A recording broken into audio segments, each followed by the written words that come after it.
શું હતું એ સવાલ અહીંયા સેન્ટર સીપી સાહેબ જ્ઞાનેન્દ્ર મલિક સાહેબની સૂચના અને ડીજીપી સાહેબ અને એમએસ હોમ સાહેબની સૂચનાથી અમદાવાદની ક્રાઇમ બ્રાન્ચે ગઈકાલે એવી માહિતી હતી કે એક રીડે ગુનેગાર છે જેનું નામ છે જીશાન ઉર્ફે દત્તા પાવલે ઉર્ફે માજીદભાઈ મેમન, જેનો ઘણા બધા ગુનાહિત ઇતિહાસ છે. આ ઘણા બધા વેપન્સ અમદાવાદમાં લઈને આવ્યા છે અને સાથે સાથે એના પાસે ડ્રગ્સ પણ છે.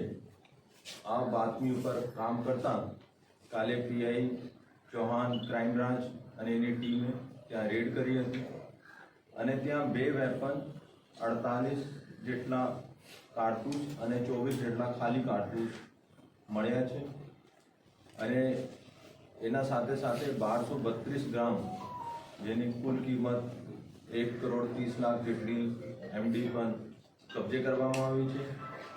એના સાથે સાથે એને ઘરમાંથી 18,45,000 મળ્યા છે અને પ્રાથમિક પૂછપરછમાં એવા જાણવા મળ્યો કે વેપન અને ડ્રગ્સની વેચાણથી આ પૈસા એને ભેગા કર્યા હતા. એના ગુનાહિત ઇતિહાસ જોઈએ છે તો કુલ 8 થી 9 ગુનામાં ભૂતકાળમાં પકડાયેલા છે. 2 ગુના જો આ વર્ષે 307 દાખલ થઈ હતી એમાં પણ વોન્ટેડ છે હતા. ઈસનપુરમાં કારંજમાં ડ્રગ્સમાં વોન્ટેડ હતા. 6.6 ગ્રામ એમડીની ડ્રગ્સમાં વોન્ટેડ હતા 2023ની કેસમાં અને 2024ની કેસમાં ઈસનપુરમાં વોન્ટેડ હતા. એના સિવાય કિલોડા, ક્રાઇમ બ્રાન્ચ અને રામોલ જેવા પોલીસ સ્ટેશન્સમાં એના વિરુદ્ધમાં આર્મ્સ એક્ટનો ગુના છે. ડ્રગ્સ સર ક્યાંથી લાવ્યો હતો, કોને આપતો હતો, હથિયાર ક્યાંથી લાવ્યો હતો અને શું ઉપયોગ કરતો હતો? 24 ખાલી કારતૂસ મળ્યા છે, એનો ઉપયોગ ક્યાં ક્યાં કર્યો છે? ડ્રગ્સ આ કહે છે કે રાજસ્થાન અને મધ્યપ્રદેશથી લાવતો હતો.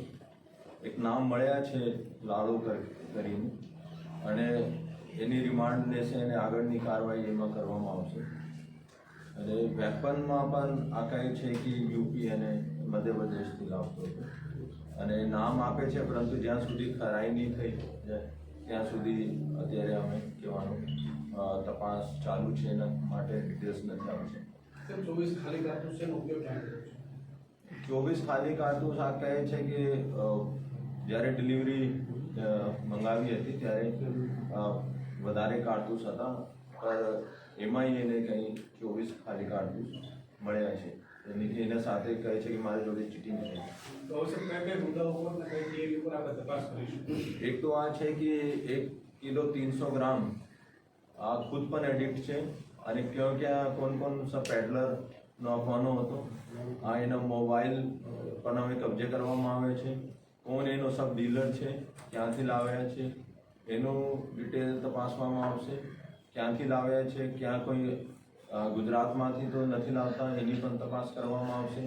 વેપન પણ કોને કોને આપવાનો છે અને કોને ભૂતકાળમાં આપવામાં આવેલા હતા, આ બધા મુદ્દાઓની તપાસ કરવામાં આવશે.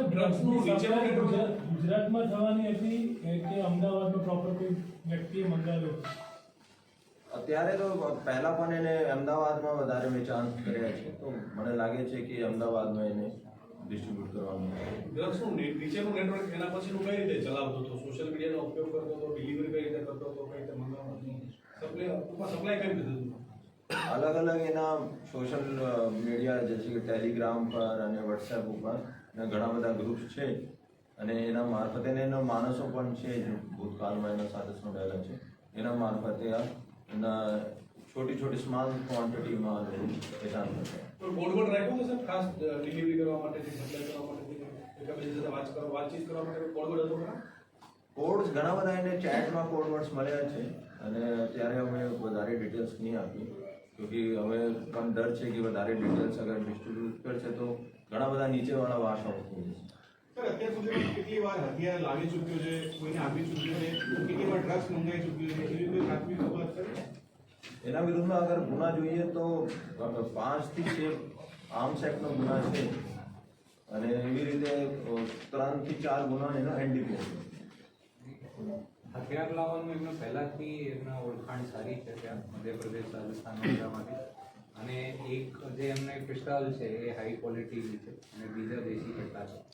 અને અવારનવાર એમની પહેલાં આપ જોઈ શકો તો 8 થી 9 ગુનાઓ જે છે એ બધા લગભગ આર્મ્સ એક્ટના છે અને 307ના છે.